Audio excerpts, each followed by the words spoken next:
자, 이번 시간 계약 강론 만나실 차례입니다. 매매, 교환, 임대차 3개 계약을 우리 중개사 시험에서 출제를 하고 있고요. 시험에는 매매에서 2문제, 교환은 거의 출제하지 않고 임대차에서 2문제, 그래서 4문제 정도가 매년 출제되고 있습니다. 매매에서 몇 문제? 2개. 임대차에서 2문제. 그러니까 매매, 교환, 임대차 3개 계약만 우리 중개사 시험에 출제가 되고요. 나머지 계약은 우리 시험에 나오지 않아요. 2문제, 2문제. 교환은 아주 드물게 출제를 합니다. 자, 그 중에서 매매에 관한 걸 살펴보도록 합니다. 임대차는 뭐 크게 어렵지 않으니까 우리가 일상생활에서 계속 접하니까, 그죠? 예, 이거는 나중에 기본 강의에서 보도록 하고요. 오늘은 매매를 중점적으로 보도록 하겠습니다. 자, 매매 그러면 뭐를 매매라고 정의하는지 법률적인 매매의 정의를 잠깐 짚어볼까요? 매매는 이렇게 정의를 합니다. 일방이 재산권을 이전하기로 뭐하고? 약정하고, 상대방은 대금을 지급하기로 약정하는 걸 매매라고 그래요. 따라서 계약은 언제 이루어져요? 매매 계약은? 매매 계약은 재산권 이전하기로 뭐하고? 약정할 때 되는 거예요. 약정에 별표 한번 넣어볼까요? 상대방은 뭘 주기로 할 때? 대금을 지급하기로 뭐 할 때? 약정할 때 효력이 생깁니다. 약정할 때. 그래서 매매는 낙성계약이라고 그래요. 매매는 무슨 계약이라고요? 왜 낙성계약이에요? 약정만 하면 돼요. 뭐만 하면? 약정이 될 때 성립하는 거예요. 그죠? 계약금 넣을 때 성립하는 거예요. 맞죠? 아니, 여기 계약금하고 전혀 상관없어. 재산권을 넘겨주기로 뭐만? 약정하고. 대금 지급하기로 약정하면 되는 거예요. 그죠? 그래서 매매는 무슨 계약이라고 그래요? 낙성계약이라고 그래요. 낙성계약. 승낙만 하면 계약이 이루어지는 거예요. 오케이. 그래서 매매는 무슨 계약이라고 그래요? 낙성계약이다. 매매의 성질에 관한 고찰을 좀 해볼게요. 매매는 이쪽에서 매도인이 재산권을 줘야 되는 의무가 있고, 상대방은 대가로 대금을 줘야 되죠? 그게 쌍무요, 편무요? 쌍무계약이다. 대가 줘야 안 줘요? 대가를 주니까 유상이다. 그 다음 낙성계약. 낙성계약의 뜻은 승낙할 때 이루어지죠? 약정할 때 승낙할 때 계약이 이루어지니까 낙성계약이에요. 꼭 기억하세요. 매매는 무슨 계약? 약정할 때 이루어지는 낙성계약이다. 그리고 방식이 필요해요? 불필요해요? 불효식입니다. 그래서 매매의 정의를 이거를 기억해 두셔야 돼요. 매매는 뭐를 이전하기로요? 재산권 이전하기로 약정하는 거예요. 그죠? 대상은 재산권이다. 재산권. 여기 재산권의 삼각형. 재산권은 뭐를 말하죠? 물건이나 권리를 말해요. 물건이나 권리를 묶어서 재산권이라고 표현합니다. 물건이나 권리를 이전하기로 뭐하고? 약정해주고, 대가로 뭘 주기로? 대금 지급하기로 약정하는 걸 매매라고 정의를 해요. 그러면 책에 있는 261페이지 맨 밑에 3번 볼까요? 매매 객체. 매매 객체는 뭐를 넘겨주고 돈 받는 거예요? 재산권. 재산권이죠? 그럼 재산권에는 뭐하고 뭐가 포함되어 있어요? 물건과 권리까지 포괄적으로 얘기하는 거예요. 그 권리 안에 뭐가 들어가요?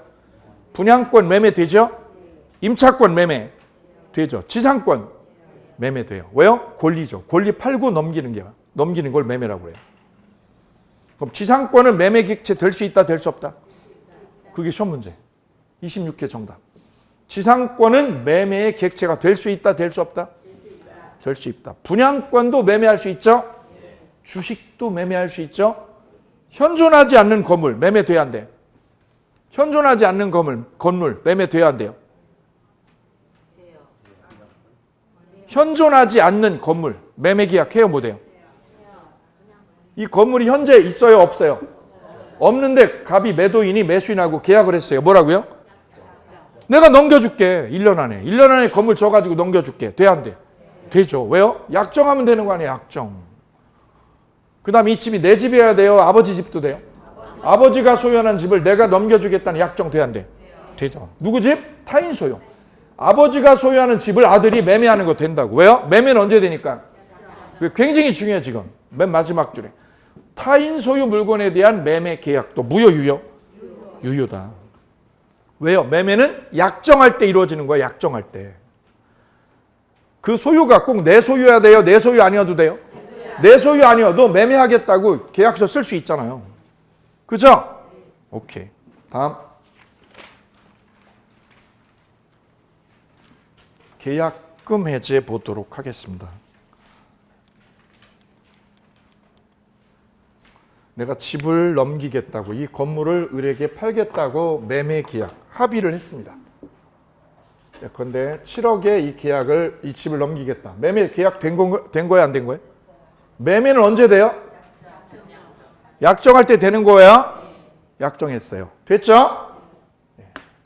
계약금 넣을 때 되는 거죠. 매매 계약은 계약금을 지급할 때 성립한다. 매매 계약은 등기를 이전할 때 성립한다. 매매 계약은 계약서를 쓸 때 성립한다. 아니에요. 계약은 언제 이루어져요? 합의할 때 된 거, 합의할 때. 계약서 안 써도 돼요. 계약서는 왜 쓰는 거예요? 증거죠. 증거를 위해서 쓰는 거지 계약서 안 써도 된다고요. 계약은 언제 이루어지는 거예요? 합의하면 돼요. 근데 우리 실무는 뭐를 써요? 실무는 끊임없이 계약서 요구하죠. 왜? 증거 확보하려고. 이론적인 거하고 실무가 다른 거예요. 구별해 주셔야 돼. 이론하고 실무가 살짝 다르다. 우리 민법상 계약은 약정만으로 이루어지니까 무슨 계약이라고 그래요? 낙성 계약이라고 그러는데 실무는요. 계약서를 쓰자고 요구한다. 왜요? 뭐를 확보하려고? 증거를 확보하려고 그러는 거다. 매매 계약 7억에 합의했어요. 그죠? 그리고는 계약금을 넣었어요. 계약금. 통상 몇 프로 넣어요? 10%. 그죠? 계약금을 교부했다. 그러면 이게 꼭 10%여야 돼요? 더 넣어도 돼요? 더 넣어도 되고 덜 넣어도 돼요. 합의한 대로 돼. 합의한 대로. 그래서 계약금을 7천만 원을, 이게 7억이니까 7천만 원을 어떻게 했어요? 교부했어. 계약금으로. 계약금으로 교부했죠. 누가 교부해? 누가? 매수인이 교부하지. 매수인이. 그죠? 그럼 계약금을 넣었다는 말은 계약을 했다는 뭐가 되는 거예요? 증거가 되는 거예요. 그래 증약금이라고 그래. 계약금은. 계약금은 뭐라고 그래요? 증약금. 야, 이거 계약이 이루어졌다는 증거야. 증거. 그죠? 그리고 계약금을 이렇게 줬다는 말은, 계약금을 걸었다는 말은 어떤 의미를 가지고 있느냐면, 일방이 뭐 하기 전까지요? 이행착수 전. 일방이 이행착수 전이라는 말은 다른 말로 풀면 중도금 지급 전에. 중도금을 뭐 하기 전에? 지급하기 전까지요. 이게 이행착수 전이라는 뜻이에요. 계약을 파기할 수 있어. 계약을 뭐 할 수 있어요? 파기해버릴 수 있어요. 언제까지? 언제까지? 중도금 넣기 전까지. 그럼 중도금 넣으면 돼요? 안 돼요? 안 되고 언제까지만? 중도금 지급 전까지예요. 시점상 한계가. 그러면 집값이 떨어지면 어떻게 하면 돼? 집값이 폭락하면. 누가 계약을 파기하려고 그래요? 매수인이. 계약 파기하죠? 계약금 어떻게 하고 이걸? 포기하고. 계약금 포기해버리고 얘가 파기할 수 있어요. 그럼 집값이 올라가면, 막 올라가면 누가? 매도인이. 받은 돈에 몇 배를 주고? 2배를 주고 계약을 파기할 수 있어요. 그럼 해제권이요. 이 해제권이, 계약 파기할 해제권이 누구한테 있는 거예요? 둘 다. 똑같이 둘 다 있는 거야. 매수자는 얼마를 포기하고? 7천만 원 날리면 되죠? 이걸 날리고, 매도인은 7천에 2배니까 1억 4천이죠? 1억 4천을 얘한테 주고 계약을 파기할 수 있어요. 그럼 매도인은 2배라고 되어 있지만 얘가 받은 돈이 얼마니까요? 받은 돈 7천이죠? 그럼 얘한테 물어주는 돈은 실질적으로 얼마야? 7천 물어주는 거야. 7천 물어주고 파기할 수 있는 거야. 그래서 이 돈을 뭐라고 그래요? 해약금이라고 그래. 해약금. 뭐라고요? 해약금이라고 부른다. 왜 해약금이에요? 7천만 원을 어떻게 해야 돼? 7천만 원을 날려야. 7천만 원을 날려야 이 계약을 파기할 수 있잖아. 야, 너 얼마 날려? 이 집값이 떨어져. 집값이 떨어져요? 올라가요? 떨어지면 누가 포기하려고 그래? 그죠? 집 사자마자 막 집값 떨어지잖아. 그죠? 예. 제 실무 합격하신 분들한테 제가 들은 얘기. 강남에 집을 30억에 계약을 했는데 계약금이 2억 들어가 있대요. 2억. 근데 사자마자 정부에서 지금 막 규제를 하잖아요. 그죠? 세금을 몇 배를, 얼마로? 2배 올린다는 거 아니야, 지금 세금을. 2배 이상 올린다고 세금을. 그러니까 강남에 계신 분들이 집을 살려고 했다가 무서운 거지 지금. 그래서 계약금을 뭐 하겠다고? 포기하겠다고. 그죠? 값이 떨어지면 계약금 포기한다고. 야는 매도인 얼마를 주고요? 2배 주니까 실질적으로 얘도 얼마죠? 7천만 원 날리면 계약 파기할 수 있죠? 둘 다 똑같이 파기할 기회가 있는 거예요. 얼마를 손해보는 조건하에? 7천만 원의 손해를 보는 조건하에 계약을 파기할 수 있죠? 그래서 저 7천만 원을 뭐라고 불러요? 해약금이라고 그래요. 해약을 위해서 필요한 돈. 언제까지만 돼요? 근데 그게? 중도금 지급 전까지만 한계다. 이 한계다. 이게 굉장히 중요한 맥락이에요. 그럼 중도금 지급한 후에는 돼요? 안 돼요? 안 돼요. 중도금 들어왔다 그러면 집값이 떨어져도 이거 해제가 안 돼요. 파기가 안 돼. 따라서 이 해약금 해제는 아주 중요한 맥락이 하나 있다. 시점이요. 시점이 언제까지요? 시점이? 중도금 지급 전에. 방법은요. 어떤 방법으로 계약을 파기할 수 있는 거예요? 매수인은 돈을 넣은 사람이죠. 넣은 사람을 교부자라고 그래요. 교부한 사람. 교부자가 누구예요? 매수인이죠. 교부자는 어떻게 하면 돼요? 7천만 원을 포기하면 돼요. 수령자는 누구? 매도인. 수령자. 수령자는 몇 배 주고요? 2배를 주면 되죠. 2배를. 제공하고 계약을 뭐 할 수 있다고? 파기할 수 있다. 파기하려면 방법이 이거다. 방법이. 교부자는 포기. 얘는 2배 제공이다. 이때 얘가 2배를요. 2배를. 7천만 원에 2배니까 얼마요? 1억 4천이죠. 1억 4천을 얘한테 제공했더니 매도인이 2배를 줬더니 얘가 받으려고 그래? 안 받으려고 그래? 안 받아. 왜요? 집값이 올라가니까 지금 마구마구 올라가는 거예요 지금. 그죠? 그럼 얘는 해제되는 걸 원해? 해제 안 되는 걸 원해? 안 되는 걸 원하죠? 집값 올라가는데 뭐 지금 막 올라가는데 7억인데 지금 20억까지 올라가. 얘는 해제되는 걸 원치 않죠?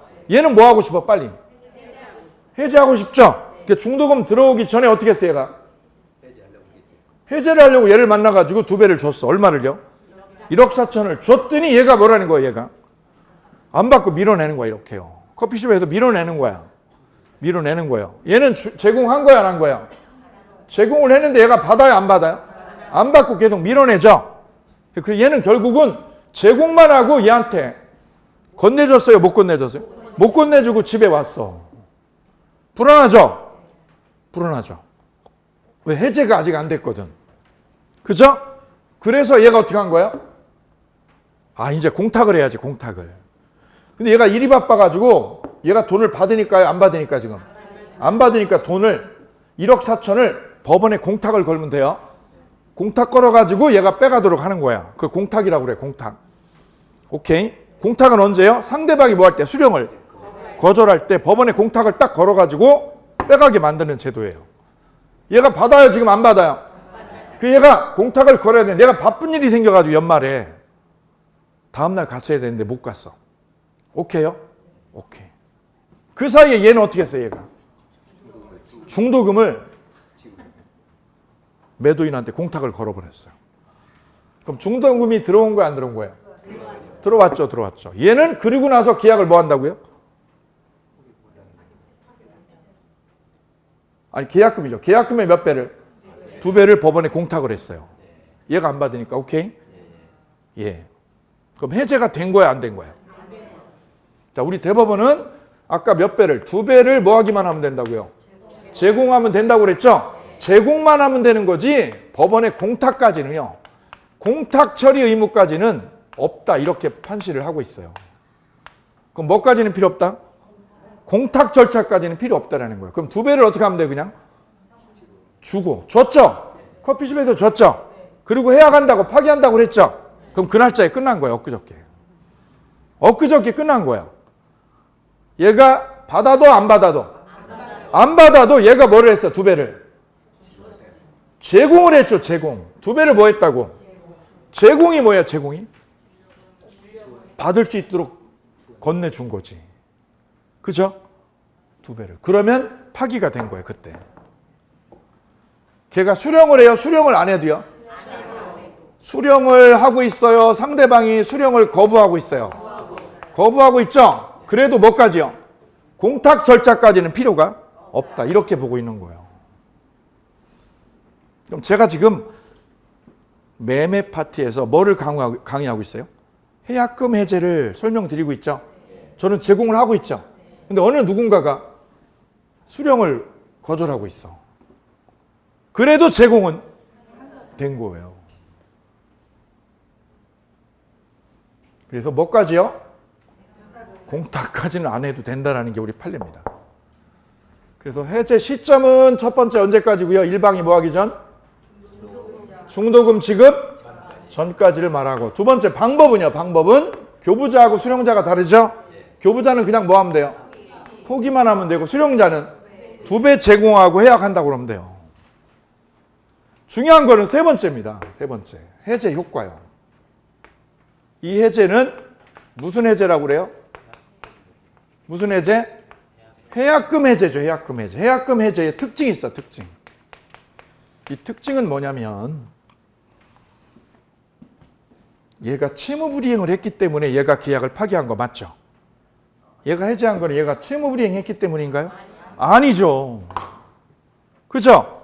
이 해약금 해제는 어느 한쪽에 채무불이행하고는 아무 상관없어요. 그죠?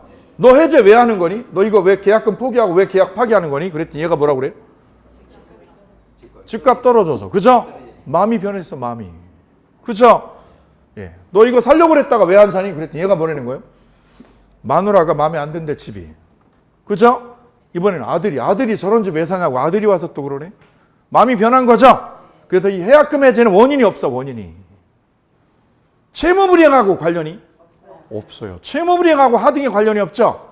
그래서 해약금 해제는 그냥 얘가 계약금만 어떻게 하면 돼? 계약금만 날리면 되는 거예요. 계약금만 날리면 파기할 수 있는 기회를 준 거예요.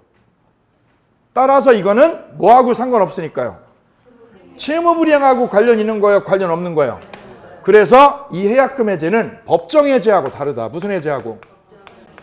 법정 해제하고 완전 다른 거예요. 아까 법정 해제는 원인이 뭐였죠? 일방의 뭐 때문에? 일방의 채무불이행 때문에 파기가 된 거죠? 채무불이행 때문에 계약이 파기된 거야. 근데 이거는 채무불이행하고 아무런 관련이 없어. 무관해요. 그래서 결과가 달라. 이거는 채무불이행 때문에 계약이 파기된 것이니 계약을 결렬시킨 원인 제공자 있죠? 원인 제공한 사람 있죠? 그 사람한테 손해배상을 걸어 못 걸어? 손배 청구해요 못해요? 하지. 계약 결렬시킨 놈한테 손배 청구하죠. 그리고 원상회복 해야 하네요. 서로 계약 파기되면 원상회복 해야 하네요.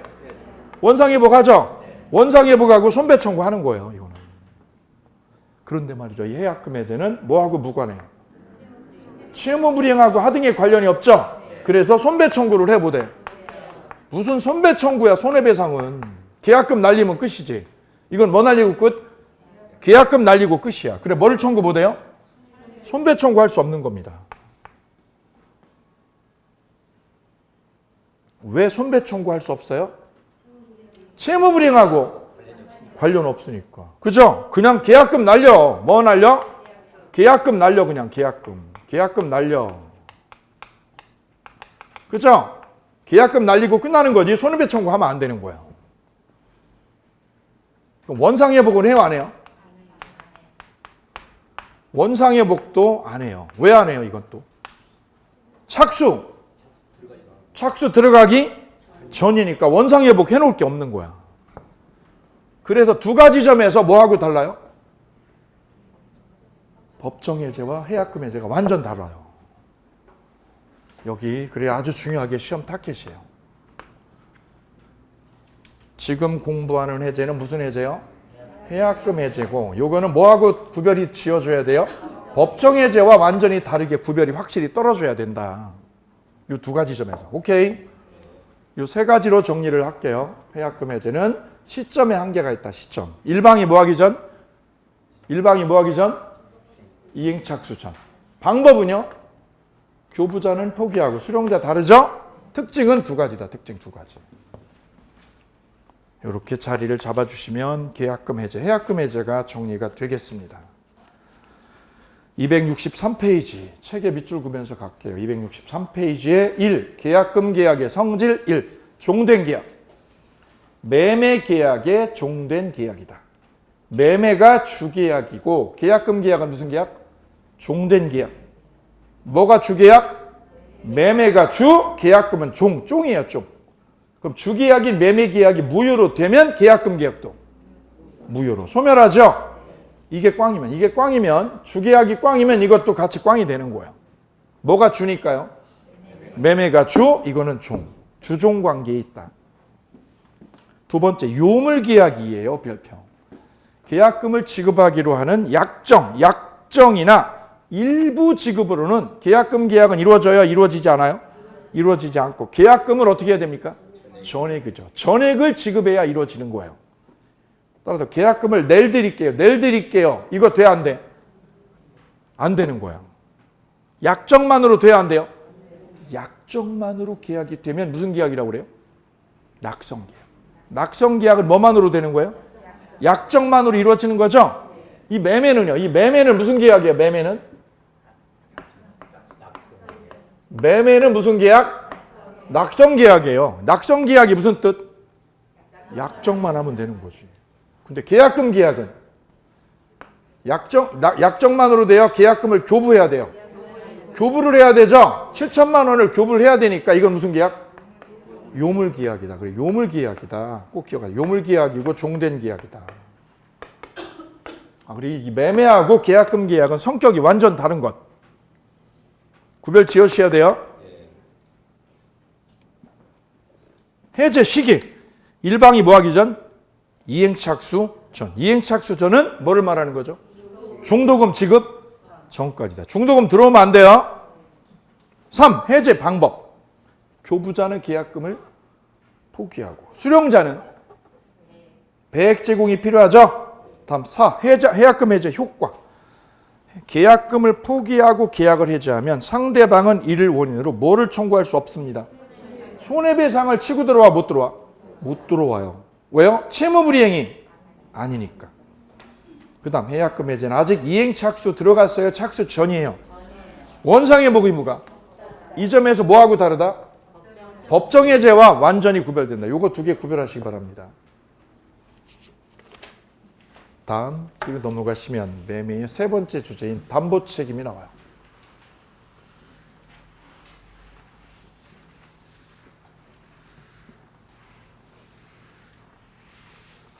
예전에 뉴스에 이런 기사가 나온 적이 있어요. 저 부산에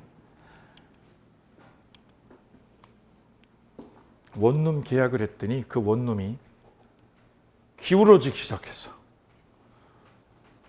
뭐가 기울어진 거냐면 건물 자체가 이렇게 반드시 서 있어야 되는 건물이 어떻게 된 거예요?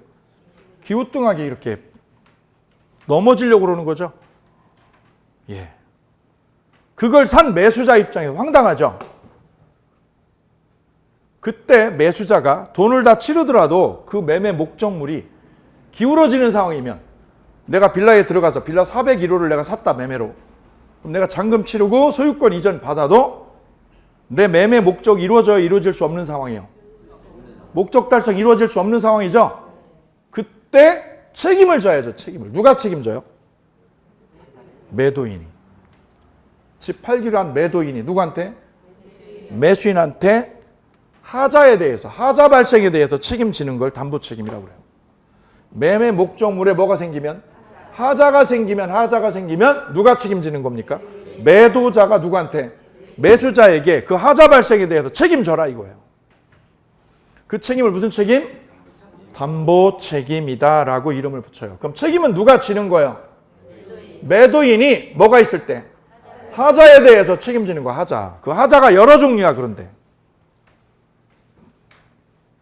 그럼 책임 추궁은 누가 하는 거야? 책임 추궁은 집 산 사람이.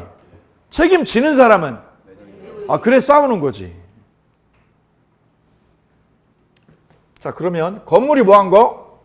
기우뚱한 거는 그거를 산 매수자 입장에서 볼 땐 그 건물을 샀어도 목적 달성을 이룰까요? 못 이룰까요? 하자 발생했죠? 하자 발생했어요. 이때 건물에 하자가 생기면 이 매수자 입장에서는 이 건물이 만약에 10억이다. 그러면 이분이 낸 돈이 얼마죠 지금? 10억이다. 10억 주고 저 건물 내가 산 거잖아요. 그죠?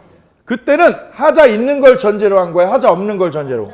하자 없는 건물값 10억을 주고 내가 이걸 인수한 거잖아요. 그죠? 근데 건물이 뭐가 생기면요? 하자가 생기면 이 건물이 건물값을 해요? 못 해요? 못하지. 그죠? 그러면 이 건물하고 화폐 가치하고 이게 등가성이 깨진 거야. 건물이 무슨 값을? 제 값을 해? 제 값을 못 해요? 못 하죠? 그러면 네가 돈은 받았는데 건물값을 못 하니까 얘한테 책임져라. 그래서 지는 책임이 무슨 책임? 담보 책임이라는 거예요. 그러면 매수인이 대응할 수 있는 방법이 두 가지예요. 두 가지. 자, 둘로 나눠지는데요. 목적 달성이 뭐 할 때? 불가능하다. 그럼 아까 건물이 어떻게 한 거예요? 기울어진 거죠? 건물이 기울어졌어. 기울어진 건물. 목적 달성 돼요? 불가능해요? 그럼 계약 어떻게 하면? 해제하면 돼, 해제. 계약 뭐 하면 돼요? 해제. 파기해버리면 돼요, 그냥. 파기하고 돈 돌려받아. 그럼 목적 달성이 뭐 할 때는? 가능하면 해제 안 해줘? 안 됩니다. 해제는 안 되고요. 그때는 손배청구만 돼요. 손배청구만. 따라서 해제하고 뭐 하고요? 손배청. 이 대응 방법이 이거에 의해서 나눠지는 거야. 하자의 정도가 뭐가 불가능하면? 목적 달성이 불가능한 상황이에요. 그래야만 뭐가 인정돼요? 해제를 해줘. 계약 파기를 해줘. 그럼 목적 달성이 불가능해요? 밑에는 가능해요? 가능해요. 그러면 해제는 안 되고 뭐만? 손해배상만 인정해.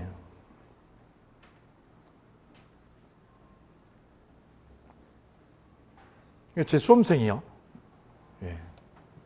이렇게 상가를 매매 계약을 하고 나서 계약금 넣고 중도금 넣고 이때까지도 아무 문제 없었어요.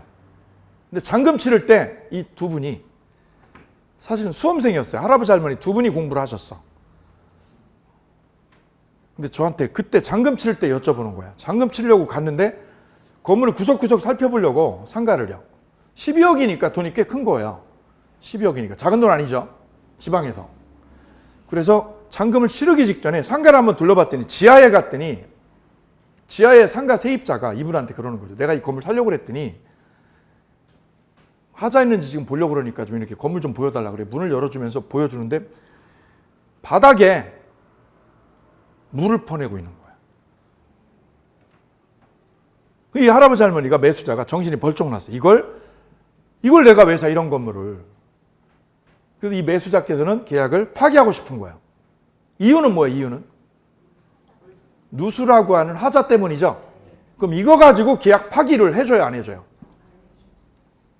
그 판단 기준이 이거예요. 목적 달성이 불가능하냐 가능하냐. 그럼 누수의 량이 어느 정도면? 영업 못할 정도로 크다면 무슨 사유고요?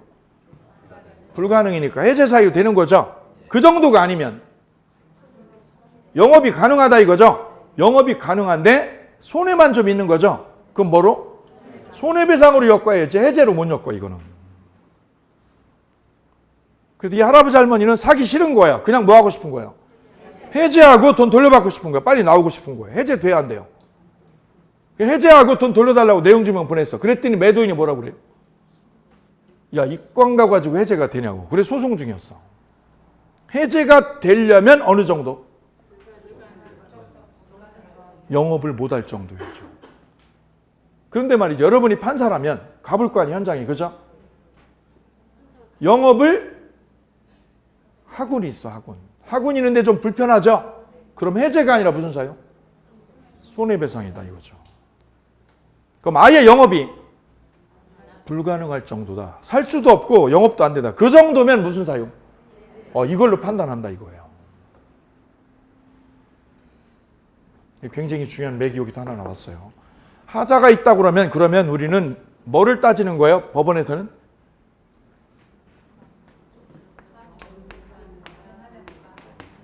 경중을 따져. 경미한 하자면 무슨 하자면? 경미한 하자야. 경미한 하자. 해제 파기해줘 안 해줘? 안 해줘. 경미한 거는. 그죠? 그냥 뭐 하고? 손해배상. 공사비나 받아. 공사비나. 중대한 하자면 무슨 하자면? 중대한 하자면 해제해줘 안 해줘? 해제를 해줘버려. 그냥 파기해버려. 이걸로 따져. 이걸로. 따라서 하자가 있을 때 매수자 대응 방법은 두 가지로 나눠지는 거예요. 1번이냐 2번이냐. 되셨나요? 오케이. 이 논의를 하자 담보 책임에 관한 이론이라고 해요. 자, 이때 하자의 종류는 이렇게 나눠져요. 하자의 종류는 담보 책임의 종류죠. 담보 책임의 종류는 첫 번째 물건의 하자 있어요. 두 번째는 권리의 하자. 세 번째는 경매 하자. 그래서 담보 책임은 크게 몇 종류로 나누냐면 몇 개로요? 세 개로 나눠집니다. 첫 번째는 뭐의 하자가 있을 때요? 물건의 하자가 생겼을 때.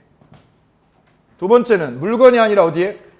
권리의 하자. 세 번째는 경매 하자. 내가 경매로 빌라를 샀는데 거기에 하자가 생겼어. 그 문제를 무슨 하자? 경매 하자. 이렇게 셋으로 나누는데 요 1, 2번이 중요해요. 1번하고 2번이 중요해요. 요 3번은 요 경매 하자는 요 1, 2번 갖다 엮으시면 돼요. 엮으시면 돼요. 그리고 이건 나중에 할게요. 자, 그리고 1, 2번이 아주 잘 시험에 출제를 하고 있어요. 1, 2번이. 이건 나중에 엮어버리면 되고요. 자, 그럼 먼저 물건의 하자를 잠깐 짚어보도록 합니다. 물건의 하자는 다시 두 개로 나눠서 하나는 특정물의 하자, 두 번째는 종류물의 하자. 두 개로 나누어서 규율을 하고 있어요. 자, 가령 내가 집을 샀다. 집을 하나 샀는데 그 빌라에 뭐가 생겼어요? 누수가 생겼어요. 그러면 이 집이라는 거는 세상에 그 집하고 똑같은 집은 세상에 있어요? 세상에 하나뿐이에요? 하나뿐이죠. 하나뿐인 목적물을 특정물이라고 그래요. 세상에 하나뿐인 목적물을 무슨 물? 특정물. 그 집을 샀는데 집에 뭐가 생겼어? 누수가 생겼죠? 그 문제가 특정물의 하자야. 특정물은 세상에 몇 뿐인 거? 유일하게 딱 하나뿐인 거. 오케이. 두 번째는 종류물 하자. 이거는 똑같은 종류가 여러 개 있는 거예요. 내가 차를 뽑았어. 근데 차에 뭐가 생겼어요? 하자가 생겼어. 차에 하자가 생겼어. 그 차는, 그 새 차는 똑같은 게 있어요? 없어요? 있죠. 그죠? 자동차 회사에서 똑같은 제품 만들잖아. 그죠? 같은 종류가 있죠? 이게 종류물의 하자. 그래서 물건의 하자는 두 개로 나눠져요. 무슨 하자하고? 특정물의 하자하고 뭐하고? 종류물의 하자하고. 크게 두 종류로 나눈다. 특정물의 하자는 민법 몇 조가 규정을 해요? 580조가. 종류물은 581조가. 그래서 특정물은 뭐를 의미한다고요? 세상에 하나뿐인 거. 종류물은 같은 종류가 여러 개 있죠? 예. 그럼 백화점에 가서 내가 양복을 하나 이렇게 새로 샀다. 그 양복. 근데 집에 와서 입어보려고 그랬더니 속에 자크가 잘 안 돼. 단추가 문제가 있어. 하자 있죠? 무슨 하자요? 권리 하자요? 물건의 하자요? 물건의 하자. 그 중에서 무슨 하자? 종류물의 하자지. 5대 결함이 있는 거. 오케이? 예. 가구를 내가 새 거 샀어요. 가구점 가서. 살 때는 몰랐는데 집에 와서 보니까 나사가 이게 안 들어가. 회전이 안 돼. 하자 있죠? 무슨 하자? 종류물의 하자. 그렇죠?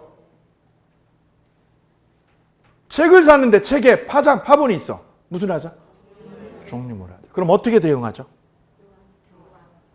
똑같은 거 바꾸면 되죠? 네, 똑같은 걸로 바꿔주세요. 하자 있는 걸로, 하자 없는 걸로. 하자 없는 새 물건 주세요. 하자 없는 새 물건. 요걸로 주세요. 이렇게 대처를 하면 될 거예요. 근데 특정물은 요게 돼야 안 돼요? 다른 걸로 대체가 안 되죠. 그럼 이건 어떻게 하죠?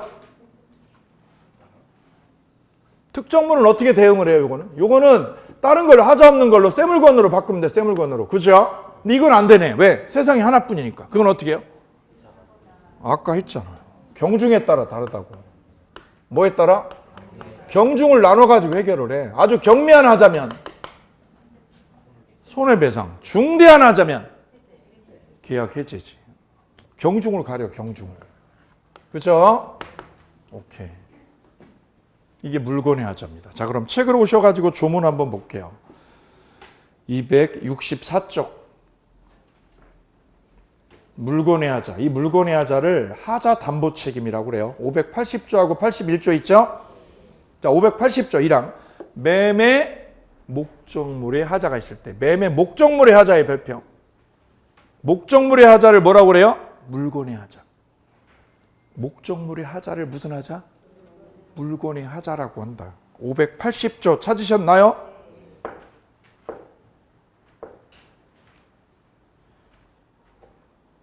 (575조 1항의) 규정, 즉 선의이고 무과실의 매수인은 계약의 목적을 뭐 할 때? 달성할 수 있을 때 없을 때? 달성할 수 없을 때라고 쓰고 경미한 하자, 중대한 하자. 목적 달성할 수 없다는 말은 다른 말로 환원하면 중대한 하자면 계약을 뭐 할 수 있어요? 파기해서 해제할 수 있다. 그죠? 목적 달성할 수 있는 경우는 다른 말로 바꾸면 경미한 하자일 때는 해제는 할 수 없고 뭐만? 손해배상 청구만 걸 수 있다. 별표. 됐죠? 25의 기출 정답. 해제는 언제만 먹혀요? 목적 달성할 수 없을 때. 그러나 매수자가 하자 있는 거를 뭐 한 경우? 알았거나 과실로 인하여 알지 못한다. 하자를 모르고요, 알고요? 알았다 밑줄이요. 알고 샀다. 알았다 밑에다 뭐라고 적어요? 하자 알고 샀을 때. 모르고 샀니? 알고 샀니? 알고 샀죠? 그럼 그러하지 아니하다. 그럼 책임 물어 못 물어? 책임 추궁 못함. 책임 추궁 못한다. 하자를 뭐하고 사면? 알고 사면 책임 추궁을 못한다. 됐죠? 예. 그 집사람이 과일을 살 때 그 마트에 가가지고 과일을 여러 박스 사. 이렇게 가족들이나 친척들한테 주려니까. 그죠? 그 한 박스만 사요? 여러 박스 사요? 여러 박스 사죠? 그 순간 그 매장 직원이요 딱 붙어. 왜 붙어요? 많이 팔아야 되니까. 옆에 붙죠? 그 옆에 아주머니가 와가지고 저 과일 조그맣게 이렇게 봉다리를 몇 개 사려고 그러면 그분한테 안 쳐다보고 누구한테 와요? 박스 사는 사람 옆에 오죠? 왜? 매출이 오르거든. 그죠? 그때 집사람이 그 과일 살 때 거기에 뭐가 있는 거를요? 하자가 한두 개 껴있어 안 껴있어? 껴있죠. 그래도 사 안 사? 사죠. 왜요? 깎아서 사. 제값 주고 사요? 조금 깎아요? 깎지. 3만 원이면 28,000원. 그죠? 모르고 사요? 알고 사? 알고 사. 그래 알고 사왔죠? 그랬더니 깎아 먹을 때 썩었어 안 썩었어? 썩었죠? 그거 반품해달라고 돼 안 돼? 안 돼. 왜요? 알고 사놓고 왜 이세 와서 딴소리야. 그럼 담보 책임은 언제 따지는 거예요? 모르고 샀을 때 따지는 거예요. 언제 따져요? 모르고 샀을 때. 모르고. 그래 꼭 기억하셔야 돼요. 담보 책임의 전제 조건은요. 전제 조건은 뭐예요? 하자를 뭐하고? 모르고 샀을 때. 모르고 산 때 가서 따지는 겁니다. 이게 전제 조건이에요. 그럼 매수자가 악일 때요? 선의일 때요? 선의일 때만 되는 거지 알고 사면은 못 따지는 거예요. 됐죠? 오케이. 그래서 물건의 하자는 됐어요. 물건의 하자를 목적물의 하자라고도 해요. 무슨 하자라고요? 목적물의 하자, 물건의 하자. 그게 그거야. 같은 거지. 두 번째는 무슨 하자? 권리의 하자 만나볼게요. 권리의 하자는 복잡해요. 보통 강사들이요. 어느 걸 먼저 해요? 권리의 하자를 먼저 해. 이걸 하고 이걸 나중에 해요. 근데 권리의 하자는 몇 종류나 있어요? 종류가 몇 개야? 5개나 있어. 그리고 이거 하다가 머리 터져 수험생들이 처음에 와가지고. 그래 저는 전략적으로 거꾸로 한 거예요. 이 5개가 쉬워요? 복잡해요? 복잡하니까 쉬운 물건의 하자를 먼저 부신 거야. 방법이 다른 거야? 돌아간 거야? 그니 쉽잖아 이게. 이거 합니다. 어렵다는 그거. 무슨 하자? 몇 개나 있어요? 5개나 있어. 5개나. 그 5개 중에 일부를 만나볼게요. 일부. 자, 뒤로 넘어가 보실까요? 권리의 하자. 266쪽의 권리의 하자 문제. 1항은 전부 타인 권리 매매라고 되어 있어요. 일부요? 전부요? 전부 타인 권리 매매. 2항은 일부의 동그라미요. 일부 타인 권리 매매. 가령 1000제곱미터 땅을 매매 계약을 했다. 1000제곱미터 땅 매매 계약을 했죠? A가 B하고. 근데 이 일부가요, 전부가? 전부가 매도인, 이 사람 땅이 아니라 남의 땅이다. 매도인 땅이에요, 남의 땅이에요? 전부가 남의 땅이면 이게 전부 타인 권리를 A가 B에게 매매로 파는 거야. 일부만이에요, 여기 일부만. 100평만 남의 거다. 그러면 이걸 뭐라고 그럴까요? 일부 타인 권리를 팔았다, 매매했다. 전부 타인 권리는 뭐야? 일부가요, 전부가? 전부가 A 게 아니라 C 거야. 전부가. 두 번째는 전부가 일부가? 일부가 100평만. 요 100평만 이게 남의 거 C 거야. 세 번째는 볼까요? 세 번째는 뭐라고 적혀 있어요? 수량이 부족해요. 여기요. 계약 1000평인데 계약은 1000평을 했는데 1000평 값을 얘가 돈을 지불했어요. 그리고 측량을 해보니까 결과가 이게 아니야. 딴판이야. 얘는 얼마 값을 지불했는데요? 1000평 값 계산했죠? 측량해보니까 몇 평이에요? 850평이야. 800 몇 평? 50평. 모자르 안 모자르? 모자르죠? 그걸 뭐라고 그래 이걸? 수량 부족이라고 그래. 수량이 모자라는구먼. 이걸 무슨 부족? 수량 부족. 이런 것들은 잘 보시면 여기 보세요. 요거 볼까요? 요거는 몇 평이 남의 거예요? 1000평 중에서 100평이 누구 소유? 타인 소유. 그러면 이거는 뭐라고 그랬어요? 전부가 일부가? 일부가 누구 소유요? 타인이 소유하는 땅을, 일부가 타인 소유하는 땅을 얘가 얘한테 파는 거죠? 제 얘기 좀 한번 해볼게요.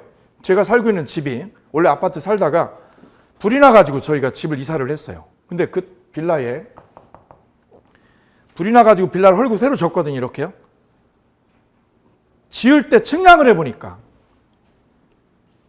일부가 누구 땅이에요? 옆집 땅이야. 거기다 건물을 짓게 되었어요. 집사람한테 물어봤어요. 담장으로 따지면 여기가 이 땅이고 제 거고요. 저희 거고 여기가. 담장으로 따지면 이렇게 돼 있는데 실제 측량을 해보니까 이렇게 된 거예요. 이렇게. 이게 측량선이야, 측량선. 그럼 이만큼은 뭐죠? 네, 남의 거가 저희 담장 안에 들어와 있는 거지. 이렇게 펜스를 친 거지, 이렇게 펜스를. 이걸 알고 샀어요? 모르고 샀어요? 대부분 모르고 사요. 측량을 꼼꼼하게 해보기 전에는 이렇게 된 걸 모르고 산다고. 전부가 그럼 일부가 누구 땅인 걸? 옆집 땅인 거죠. 옆집 땅이 이렇게 들어있는 거죠. 옆집 땅인 거를. 예, 이 땅을 저희가 집사람이 딴 사람한테 이렇게 매입해서 사온 거예요. 이런 문제를 뭐라고 표현해요? 일부 타인 소유를 뭐 했다? 매매했다. 그럼 이것도 분쟁이죠. 그런데 요 밑에 거는 1000평 값을 줬는데 측량 결과 몇 평이에요? 전부가요? 일부가요? 수량이 부족한 거죠. 수량 부족한 매매를 한 거예요. 나는 이 값을 줬는데 실제는 이거잖아요. 분쟁이죠? 그때 법이 정해놨어요. 572조가. 자, 그러면 이거는 잘 한번 질문 드려볼게요. 1000평이라는 땅 계약을 했는데 일부가 남의 땅 껴들어 있죠? 일부가 남의 땅 껴들어 있는 거죠? 이거는 1000평 중에서 몇 평이요? 그럼 150평이 모자라죠? 150평이 모자라네, 150평이. 그럼 이 두 가지는 질문 드려볼게요. 목적물에 하자가 있는 거예요? 물건에? 집에 하자가 있는 거예요? 집에 평수가 모자라는 거야, 땅에? 이거는 뭐야? 물건 자체에 뭐가 있는 거야? 하자가 있는 거죠? 근데 이거는 물건이 아니라 뭐해? 권리에 결함이 있는 거예요, 권리에. 평수가 뭐하든가? 부족하든가. 일부가 남의 땅이 껴있는 거지 목적물에 하자가 있는 게 아니에요, 이거는. 그죠? 이거는 집 자체에 뭐가 있는 거예요, 집에? 집에 하자가 있는 거죠? 이게 물건의 하자라고 그러는 거예요. 그죠? 이거는 땅 자체에 하자가 있는 게 아니에요. 그럼 땅에 이 목적물의 하자라는 거는 그럼 이건 뭐를 얘기하냐면 이런 걸 목적물의 하자라고 해요. 물건의 하자. 땅을 샀죠? 땅을 제가 샀어. 뭐 하려고? 건물 지려고 샀죠? 저희가 땅을 샀거든요. 실제야, 실제. 그래, 땅을 이렇게 건물 지려고 바닥 공사를 하려고 포크레인이 팍 찍었더니 안에서 쓰레기가 끝도 없이 나와. 뭐가 나와요? 쓰레기가 나와, 쓰레기가. 그러면 이거는 뭐예요? 무슨 하자? 이게 물건의 하자야. 땅 속에 뭐가 처박혀 있을 때 쓰레기를 몰래 집어넣는 거죠. 물건의 결함이는 거, 물건 자체. 요거는 물건 자체 결함이에요. 평수가 모자란 거예요. 평수가 모자란 거죠. 그 문제를 우리는 뭐라고 표현해요? 권리하자라고 그래서 물건의 하자하고 구별 지어줍니다. 자, 그러면 요 일부 타인 권리를 규정한 동그라미 2번 보실게요. 572조. 동그라미 2번에 일부 타인 권리 매매라고 적어놓고 민법 몇 조가 규율을 하고 있어요? 572조가 규율을 하죠? 그래, 그 부분 한번 점검해 볼게요. 매매 목적이 된 권리, 전부가 일부가 타인에게 속함으로 인하여 일부의 동그라미요. 266페이지. 매도인이 그 권리를 취득하여 매수인에게 이전할 수 없을 때 몇 평을 이전 못해요? 여기서는 100평 쓰세요. 100평 못 줄 때 100평이 시소유라서 넘겨줘요? 못 넘겨줘요? 100평을 못 넘겨주게 됐죠? 100평을 못 줄 때 그때 선의 악의 모두 매수인은 땅 매수인은 그 부분의 비율은 뭐예요? 100평 비율로 대금을 어떻게 하면 돼요? 감액 깎으면 되죠. 100평을 넘겨받아요? 못 넘겨받아? 못 넘겨받으니까 100평만큼 감액하면 돼. 감액. 해결 어떻게 하면 된다고요? 감액에 감액. 몇 평만큼? 100평만큼 감액으로 해결해요. 그 부분만큼 뭐 할 수 있다고요? 감액 청구한다. 감액. 깎아 불어.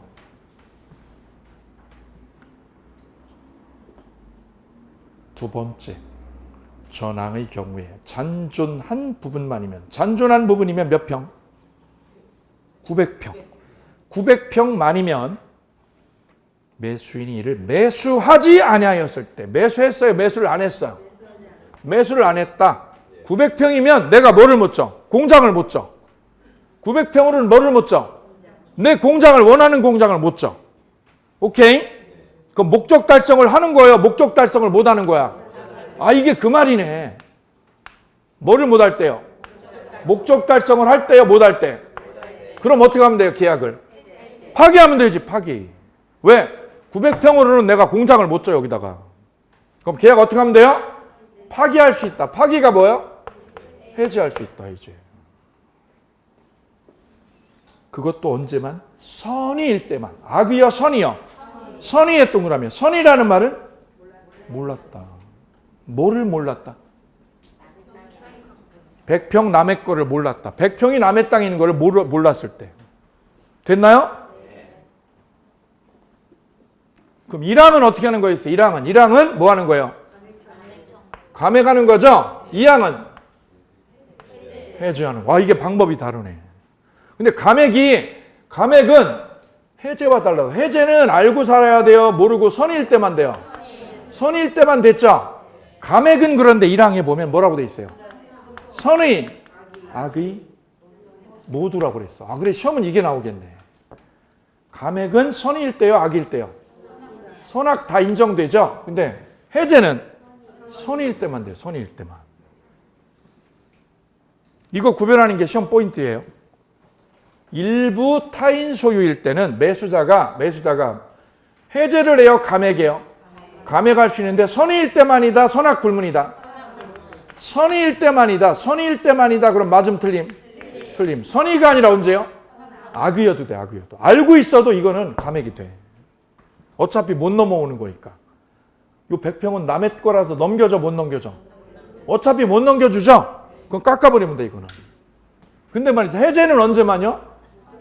몰랐을 때. 일부가 남의 땅인 거를 몰랐을 때만 해제가 됩니다. 사망 볼까요? 사망은 뭐라고 규율했는지 볼까요? 선의의 매수인은, 선의라는 뜻은 모르고 샀어. 뭐를 몰랐어? 100평이 남의 거인 거를. 100평 남의 걸 모르고 샀죠? 그럼 어떻게 싸워요 가서?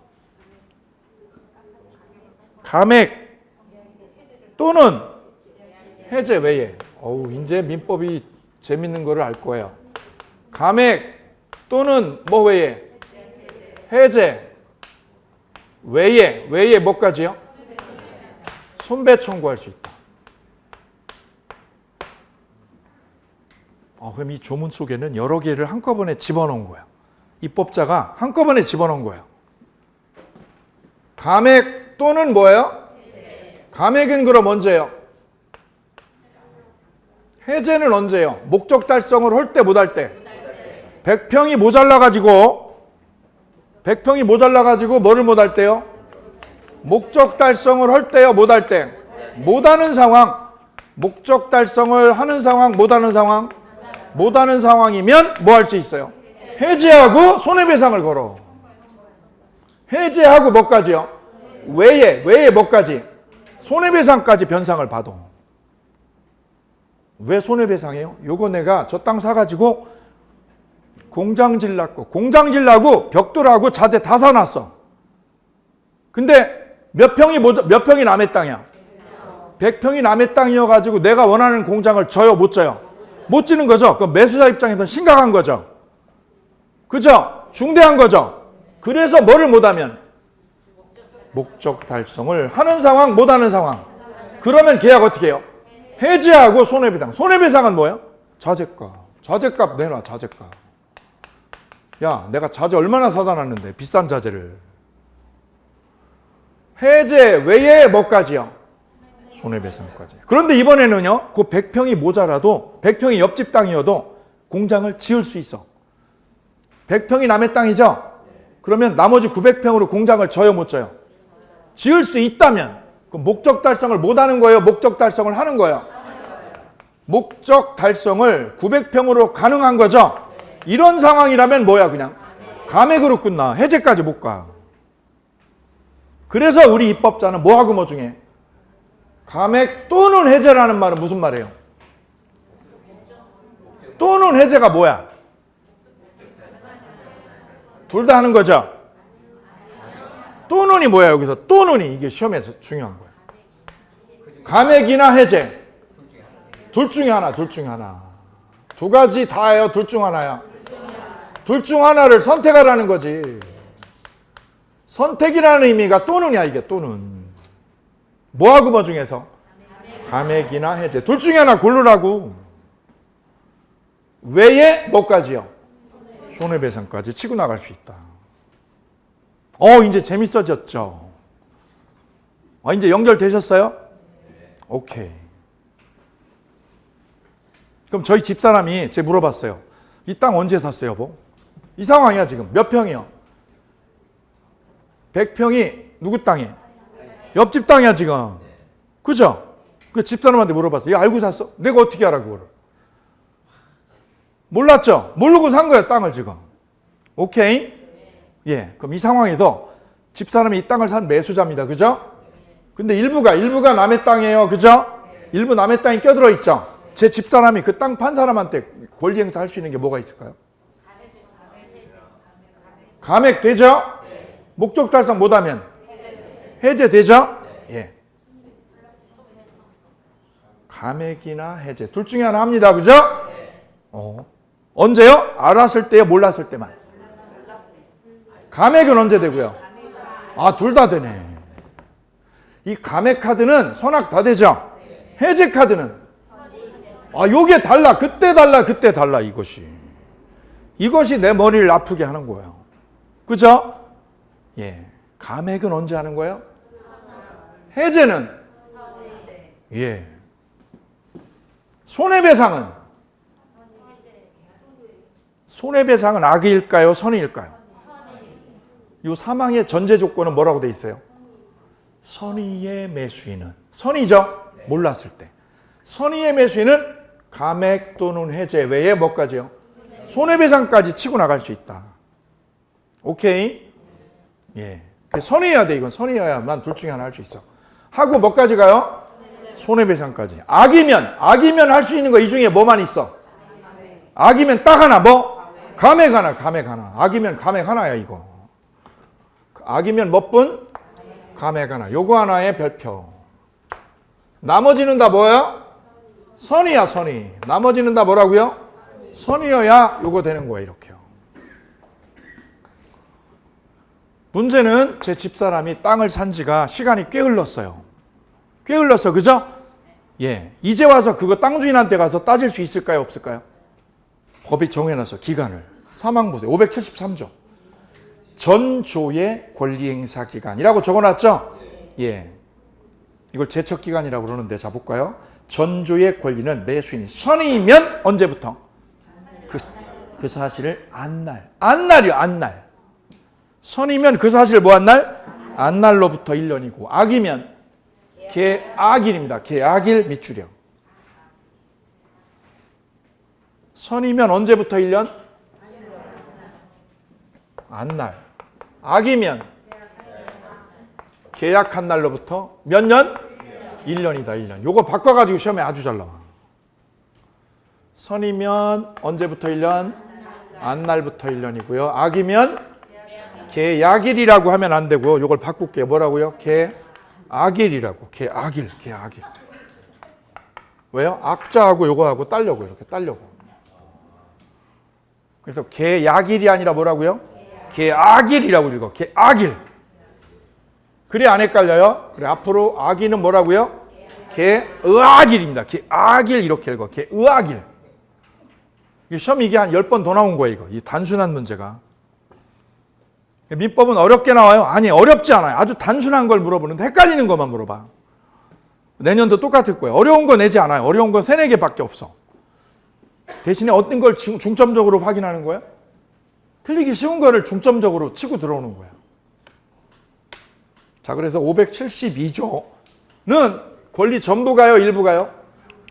572조는 논의의 출발점이 뭐예요? 전부가, 일부가? 일부가 누구 소유? 일부가 타인 소유를 매매한 거죠? 일부가 남의 땅 껴있을 때.